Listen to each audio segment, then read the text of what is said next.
Okay, Gary's Tours fans, we're here. This is the house of summer home for one Daniel O'Connor. Construction was started in 1825 and concluded in 1844. It's in the western coast of Kerry County, and Daniel O'Connor was the first Catholic member of Parliament and had a lot to do with starting the steps before he was a lawyer. It had a lot to do with getting the country moving toward independence. It says, Irishman, you are liberated, Daniel O'Connor-esque, will deliver an address upon the wrongs of your country. At 2 o'clock on the tomorrow, Sunday the 23rd, just at Michaelstown, and will proceed from there to Fermity at about 4 o'clock, and he will begin his address the people in behalf of the popular candidates, Messrs. Barry and Roche. Let no man be backward. When the occasion demands his presence, assemble in the thousands to testify your respect for the father of your country and listen to the warning voice. In this country, the election will soon commence. He who wishes the orange tyranny and repetition of doctrine will vote for Longford and Tith owner and the Tory. The man who looks for justice and equal laws and support Barry and Roche, the reformers. So this was a political broadside that he put out. He was a politician. He was a hero of the Irish Republic. This is a map that shows you where we are.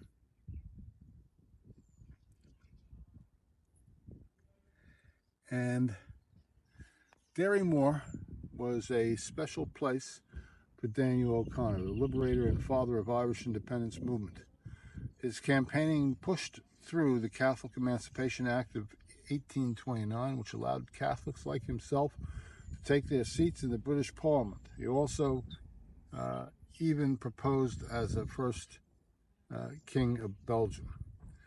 Home of Derryanane, born in Cahersiveen in 1775, he made his journey to Derryanane as a baby to be fostered by his uncle Cowman. He spoke only Irish until he was 5. He inherited Derrymore House in 1825. He knew that he was nearing home from his many travels to London and Dublin when his horse joined O'Connell's ride. The rough track from Cumsmaca passed to Derryanane, a working holiday. O'Connell could not escape work even at Derryanane.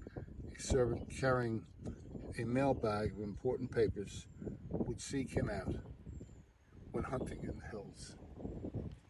All right, so this is a large estate of Daniel O'Connor, who in many ways was the father of Irish independence.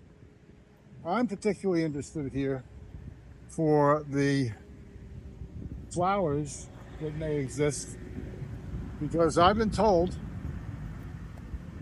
that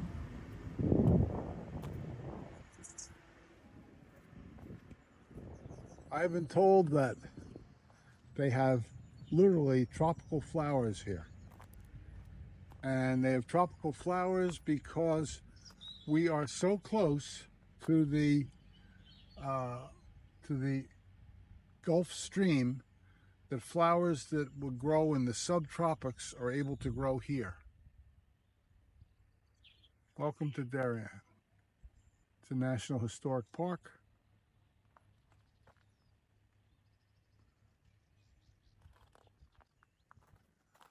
It's another beautiful day here in Ireland. We have a velvety blue sky. Now that looks like just your normal azalea bush, but it is very, very red.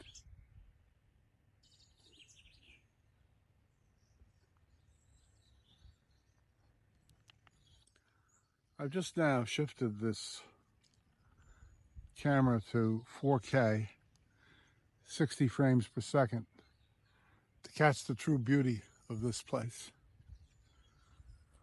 I could be wrong, but that looks like some sort of a fern. I mean, some ferns are natural here and grow naturally in this part, but those ferns may or may not grow naturally here. I am not sure. There's lots of beautiful plants, and those of you who are more horticulturally experienced and trained than me, please leave comments if you see anything that you think may be tropical. The concept that you can have tropical plants growing in Ireland, which is around the 46th parallel and equal to many cities in Canada, where it's a little chilly most of the time, is amazing to me. How he sort of has configured, I guess, ferns to look like palm trees.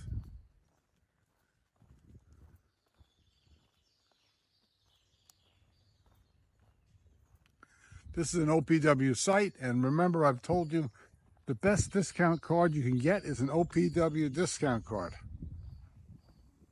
As a senior, it's $30 a year for me. Free. And the sites are free. It's not just reduced prices. Free. Free is better than reduced prices.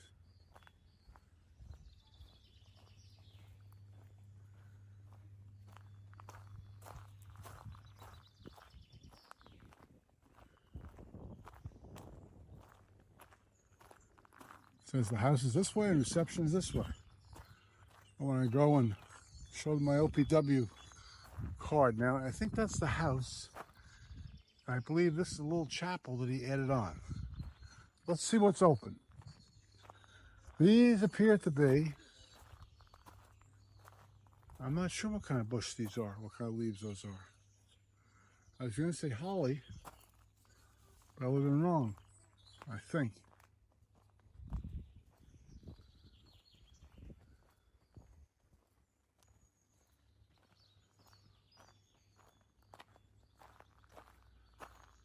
What is this?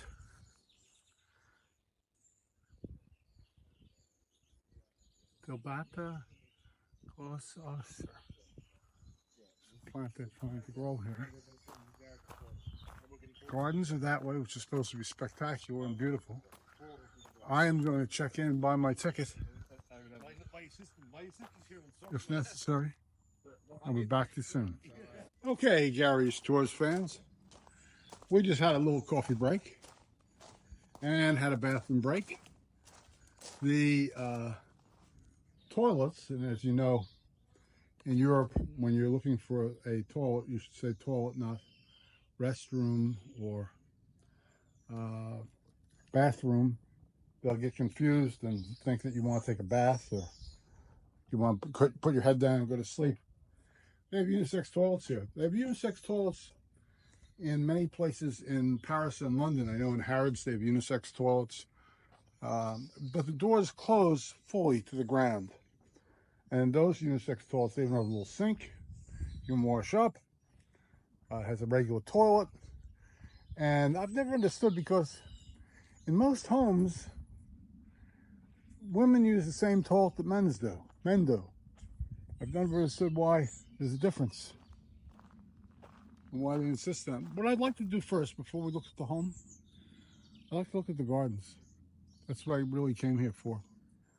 I don't know anything about plants. I used to know a lot more about plants than I do now. I'm not sure what kind of plants these are, but they look cool. And I don't know what they are, but they have a tropical feel to them.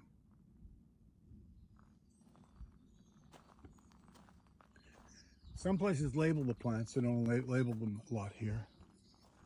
Some of those I have as house plants in my home. It has red berries on it. And here's a rose. How beautiful is that rose?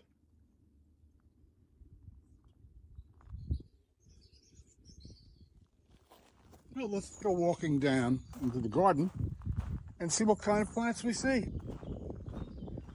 That could be some sort of palm tree there. I'm not sure. I don't know what that is.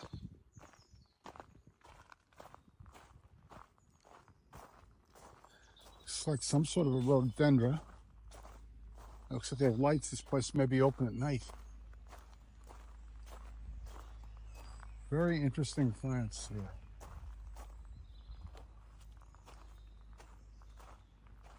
I must say.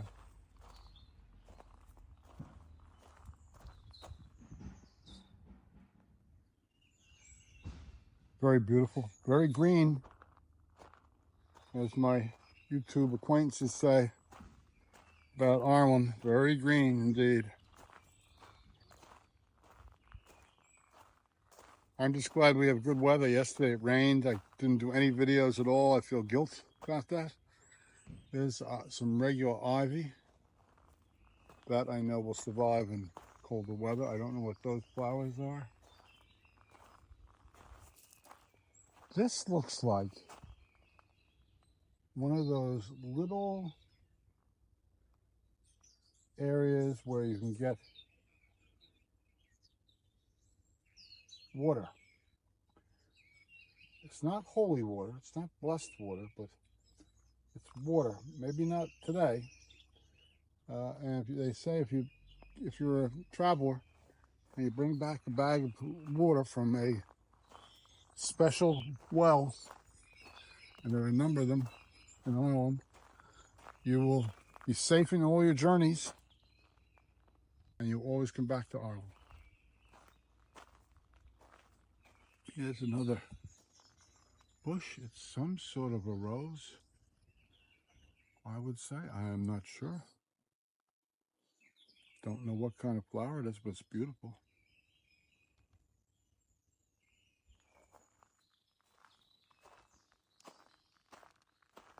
We're in a shaded part now.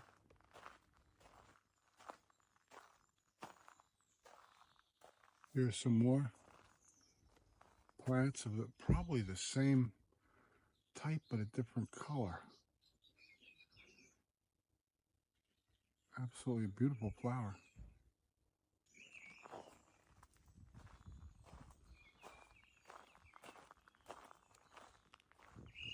Lots of moss on the trees. I just spoke to a gentleman who runs the concession here. He said it gets warm. Today's about 12 degrees centigrade, he says. But it doesn't get really, really hot, although it does get quite humid, he said, in this part of Ireland. What kind of moss is that? It's not moss. It looks like very small leaves. I'm not sure what type of leaves they are. Now we're going through a little tunnel. And there's moisture dripping down through the tunnel.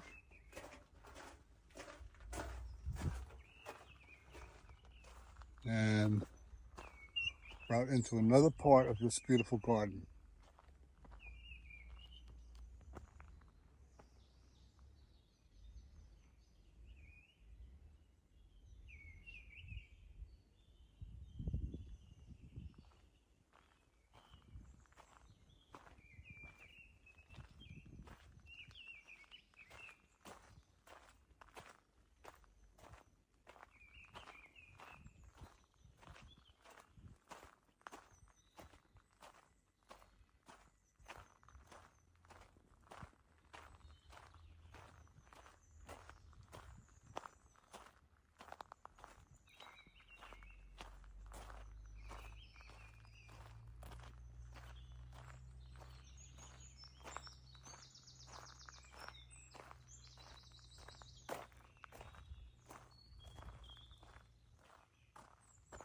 We're going to go look at the South American plant collection.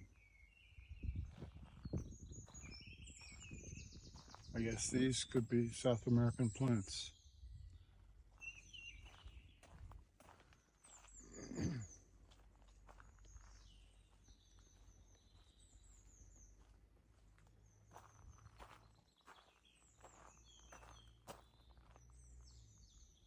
Very big leaves. Leaves that size usually means a generally warmer environment.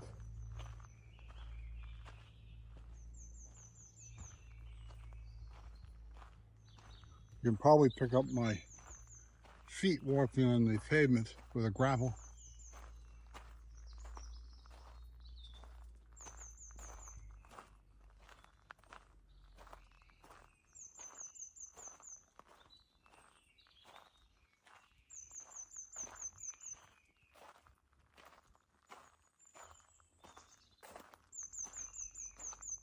I want to give you the feel of what it's like to be at Derryanane, Frank Daniel O'Connor's home. Now that, we know what that is. That's bamboo. And bamboo, of course, as we know from prior videos we've done at the Bronx Zoo, is a grass. It's not a bush or a tree. And it spreads like a grass. It sends out runners. There's a little stream.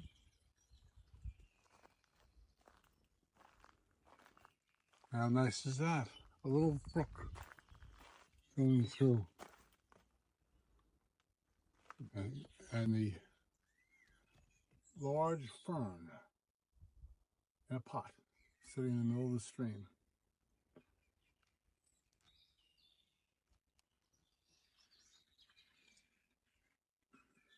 Isn't that beautiful?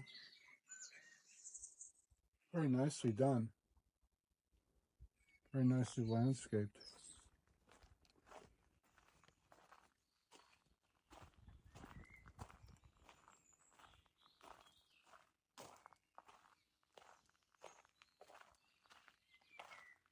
This is a plant from China and Japan.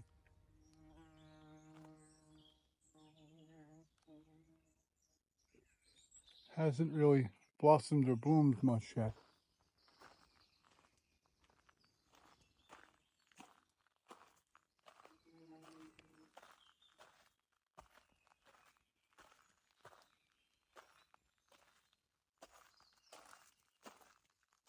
These are more South American plants.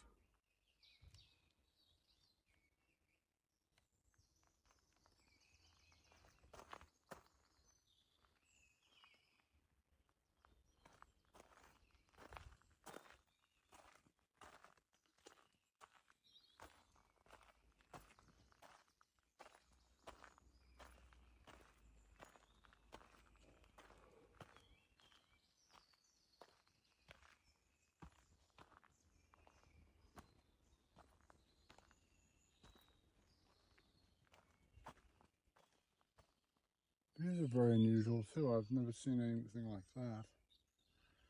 Not sure what kind of plant that is.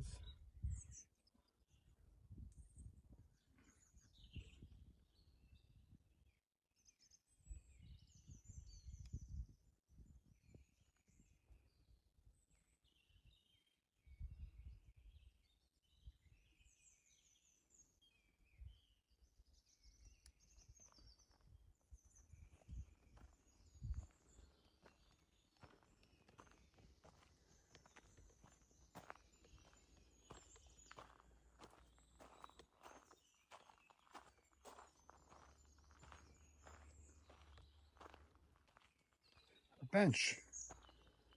I guess where you sit and look out in the garden.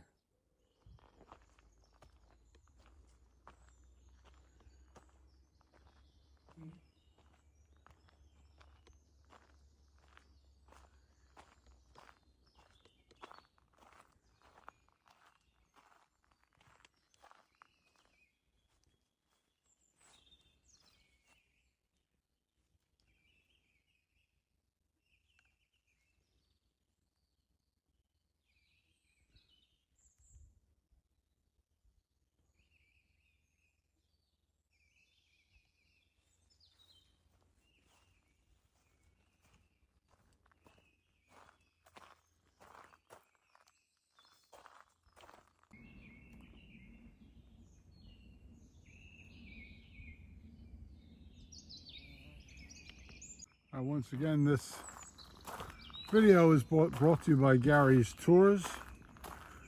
If you enjoy it, like and subscribe. Here's another one of these wells where you can get water and take it home and you'll be safe forever. And there is water there. I should get a little bottle of water and bring some of that water back. That's sacred Irish fairy water. And if you bring that water with you in your bag, you'll be safe forever. I'll have to get a bottle and bring some back. Some more very green ferns. And some more bamboo. Bamboo will take over the whole place eventually. Some more of those little hanging plants. They look like, we used to call them, I think we had something similar to that. They were like people with dresses that were sort of hanging with their dresses down. Lots of little streams here going down out of the mountains. Very beautiful. I think those are some sort of ferns spliced into trees, but they look a lot like palm trees to me. What do you think? Are they some type of palm tree? They well may be. It looks like a fern growing on top of a tree. I don't know if that's the way they occur naturally, or if they're spliced to look that way.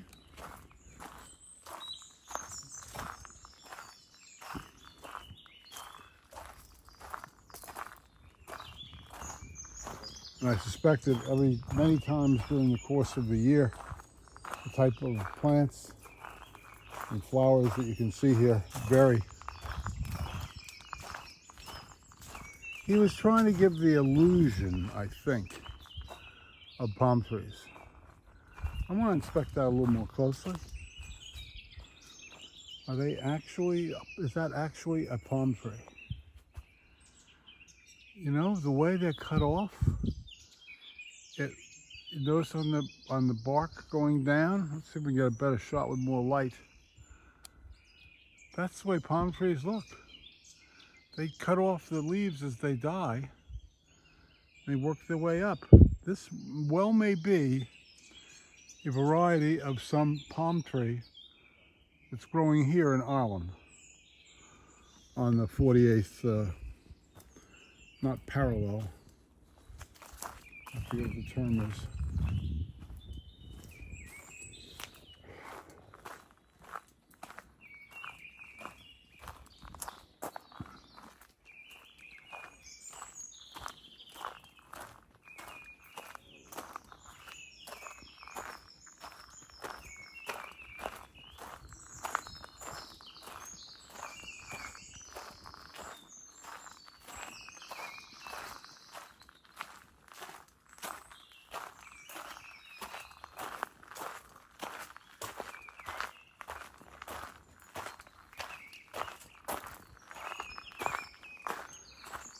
There's another large palm tree growing. I guess that's what we're going to call them, palm trees.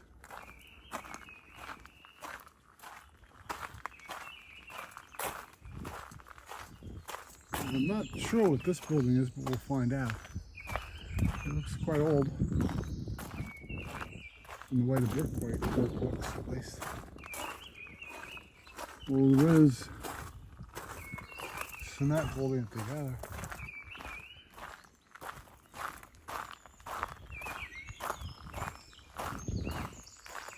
I just wanted to show you before I exit this part of the garden. I wanted to show you these other big leaf ferns. I know that I lived in South Florida in the tropics for many years. I lived in Naples, Florida. And in tropical areas, particularly where there's a lot of moisture, high humidity, tend to find plants that have very large leaves. I do not know what these are, but they have absolutely huge leaves. The leaves are probably 3 feet around, almost a meter around. And there's lots of them here on both sides of this little walkway. So once again, if any of you know what they are, go into the comments and let the rest of us know.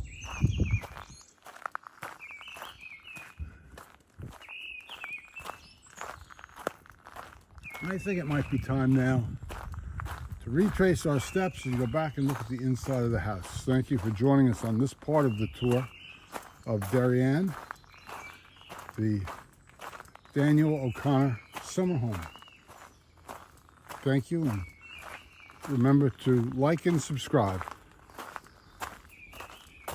to Gary's Tours. From the gentleman at the concession counter, that in Ireland, summer starts. Here's another one of those little places where you can get water to take home to protect you. In Ireland, summer starts, pagan summer starts from May 1st. So May 1st, this is May 3rd, was the start of pagan summer, and it runs through May, June, July, and then that's it. And August was the actual start of fall for the pagans. So they were slightly askew. And the gentleman in the concession area said that August is still one of the hotter months here in Ireland, one of the warmer months.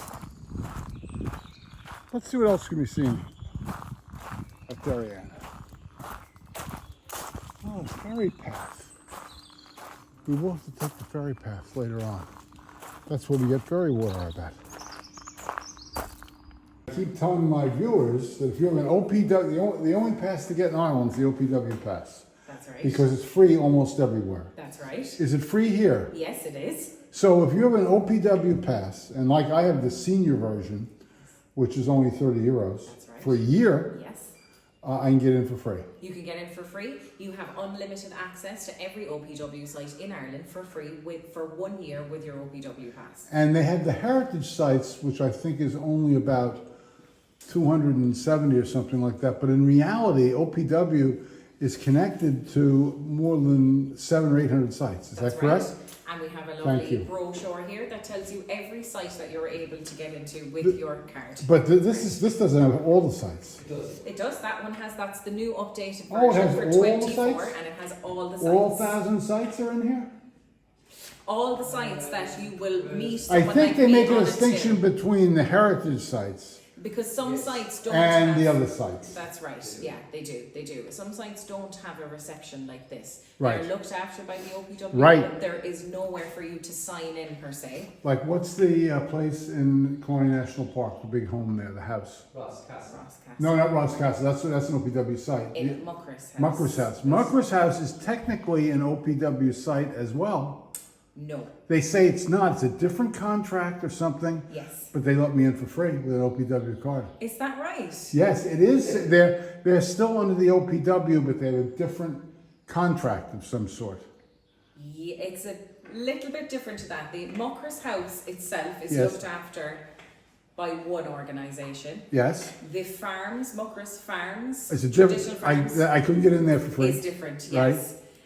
The restaurant is again different. Different. Yeah, and the gardens. They had some good lawyering going on. Yes, I'd say they good did. lawyering, making it as complex as possible. So you were So able only to, the lawyers know what's going on. Yeah, you were able to get into Mucker's house with your OPW. Absolutely, card. absolutely. Wow, okay, well I'm going to put that to the test. You myself. should try it. Yeah, you should try it. absolutely. Well, are you from Killarney? No, I'm not, but technically I should be allowed to get into OPW sites. Well, as as an but I employee, you don't should be able to think- get. As an Yeah, employee, you should be able to get into any absolutely. OPW I site. wasn't aware that I could go into Mucker's And house. I'm going to Dublin, I think, on Tuesday, Yeah. and before I'm going to every OPW site I can see there. Brilliant. And then I'm going to Venice for 3 days. Beautiful. And then I'm coming back and doing the rest of Dublin. Fantastic. But I'm allowed to video here.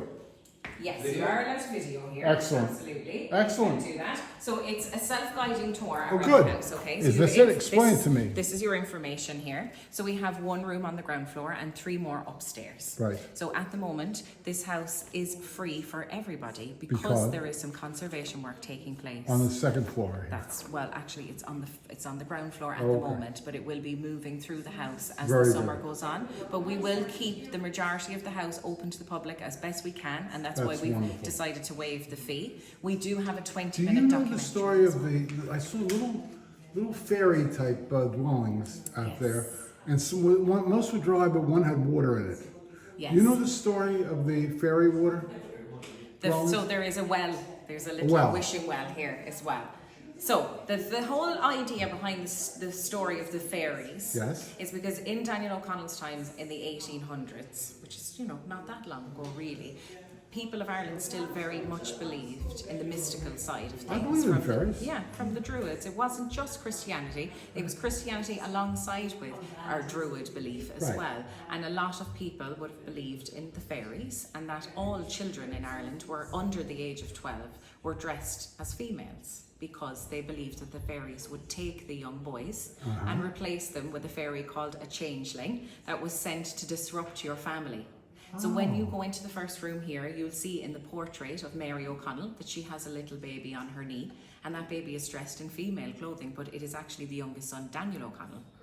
And they did dress them all like that. So we've maintained a fairy path here in Derryanane, where there's beautiful fairy houses all along it. And there's little fairy houses, little brick houses. That's right, yeah. And I heard that if you get a bottle of water from one of the fairy houses that has water in it, and travel, you'll always be safe and you'll always come back. Is that true? That's the idea. Some people like to drop a coin and make a wish. Some people like to leave coins on the fairy houses. So they're not fairy wells, they're fairy houses. They're fairy houses, that's right. Yeah, that's right. What's your name? My name is Sophie. Sophie. Thank you, Sophie. You're very welcome. Now enjoy. If you have any more questions, let me know. Thank you, Sophie. Bye-bye. Bye-bye.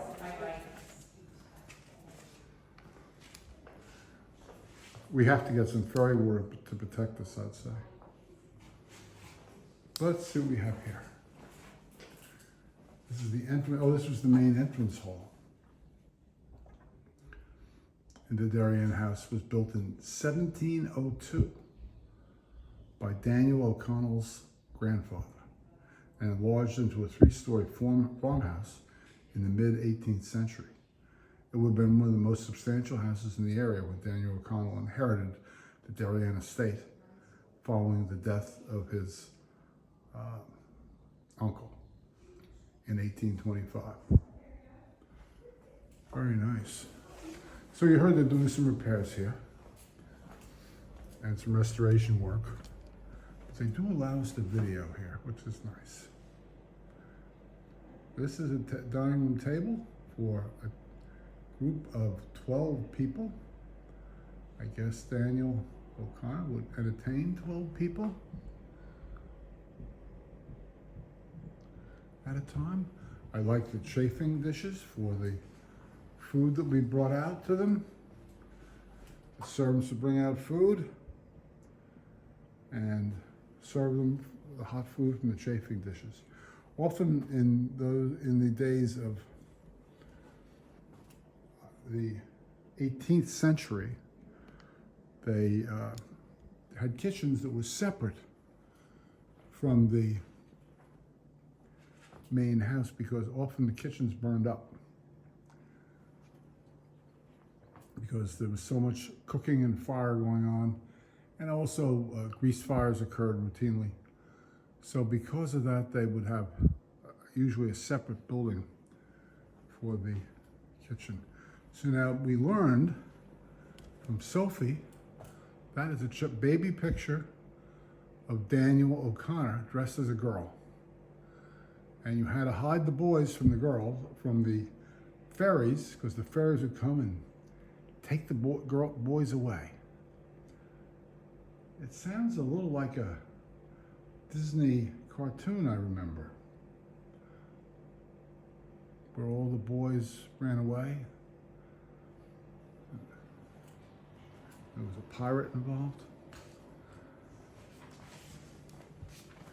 Very beautiful. I love the wainscoting on the edges.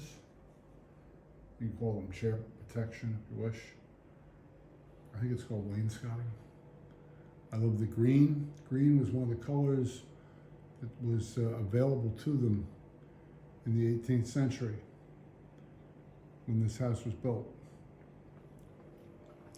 They also had a nice view.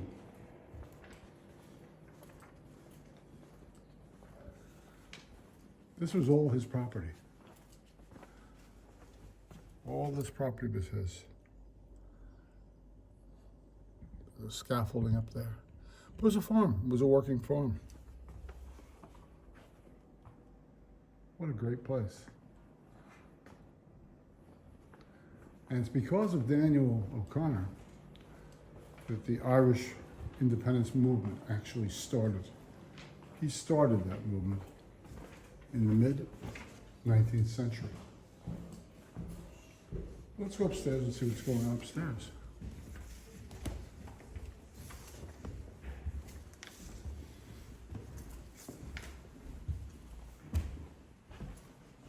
They're doing some exterior work too, it looks like, as well.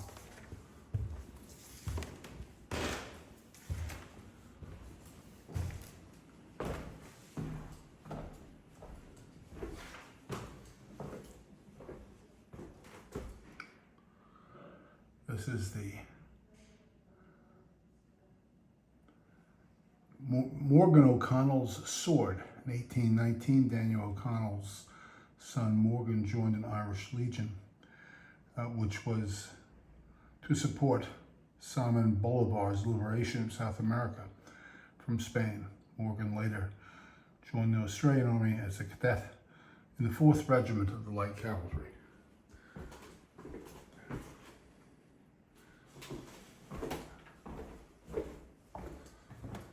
This looks like a study,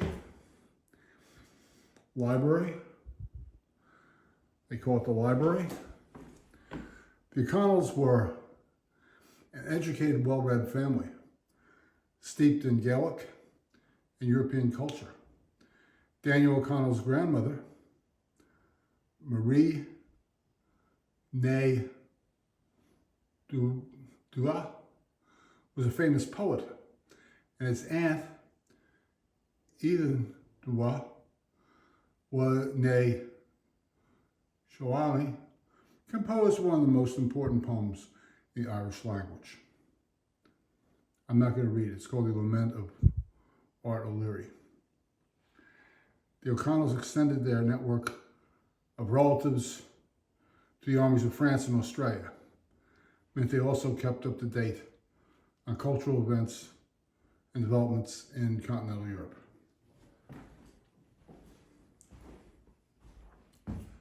Here's some copies of London Times. You need good eyes to read that.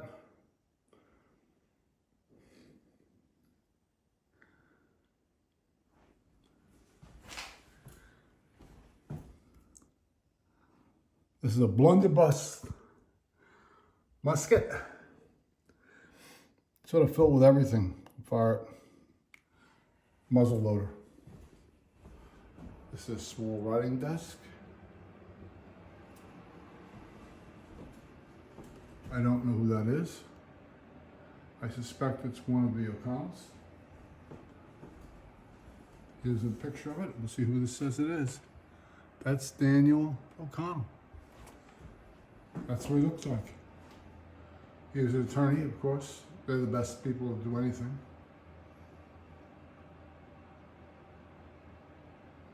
Very interesting. And look at the fireplace. They had peat ready to burn in the fireplace.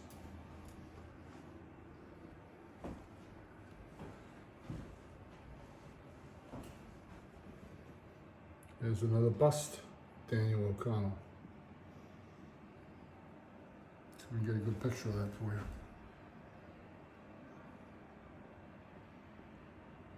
It's got the orange and green. And here's some more books. They tended to keep books under glass because they were so precious.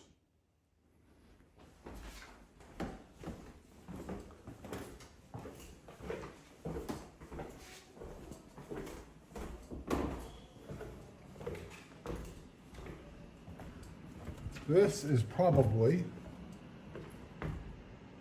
the main living room. I guess it could double as a room to entertain people after dinner. They have what looks like a harpsichord here to play some music, a number of chairs, and this would be like a drawing room where people would adjourn to after they had their dinner.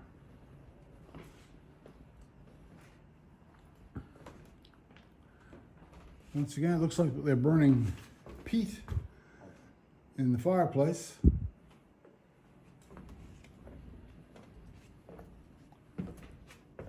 And we have another view looking out on the estate. And they probably had lots of sheep and crops and other things out there. And you're looking at, I'm not sure the body of water, but I suspect off in the distance you can see the Atlantic Ocean. That's why the tropical plants grow so well here.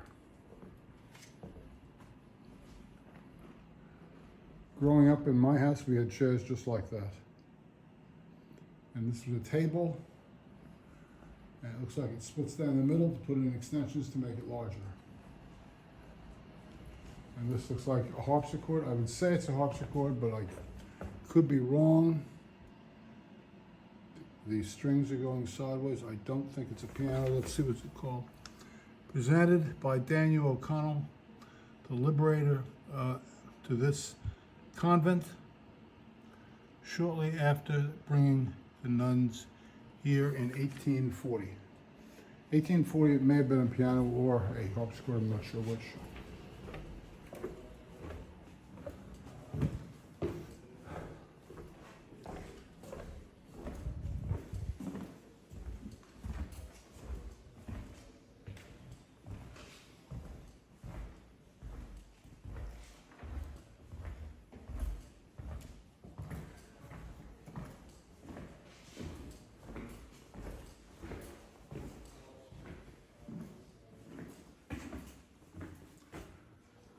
Death of Daniel O'Connell. This looks like a newspaper article. May 15th, 1847.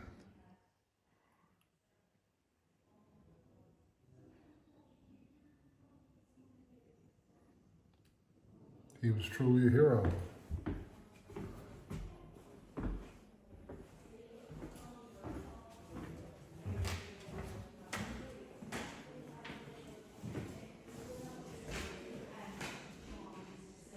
Learned about ferry walks and ferry paths. Let's do the ferry paths. That's why they preserved so many of these ferry houses. I did not realize that in the early 18th century, people actually really believed in ferries. There's a mixture of the Druid belief and superstitions that was mixed in with Christianity. So they were Christians, but they also believed in the things that the Druids believed in, the mysticism that they believed in. Beautiful bush, a couple of weeks beyond where it should be. Here's some more of these very beautiful flowers. Don't know what they are, but there are a lot of flowers. We're on what they call the ferry walk. The ferry path. Ah! The ferry path goes off to the left, and there's a summer house up the road that we may visit. Let's see how the ferry people live. They built ferry houses to keep the ferries happy, so ferries wouldn't come and steal their male children. How much we learn about what's going on. What do we have up here?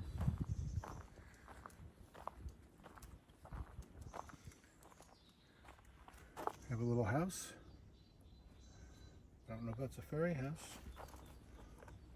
Something down there. I don't see a ferry house.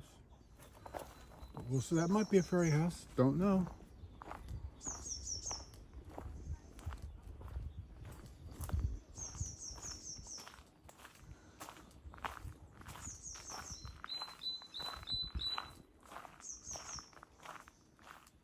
Let's see what the ferry trail shows now.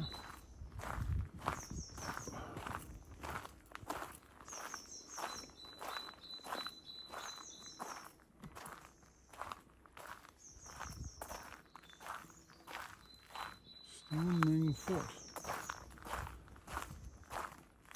It's supposed to be another ferry house for the wee people. This, I think, is what they call the fort here. I guess you could, at one point in time, look out and gaze at great distance and see what was coming at you, whether it was soldiers or troops, anything of that nature. And here's another little ferry house for ferries, so they won't take your kids, your male sons. Very cute. And this, I assume, at one point in time, the trees were lower, and you can see out over the entire state from up here. It's one of the higher points on this land.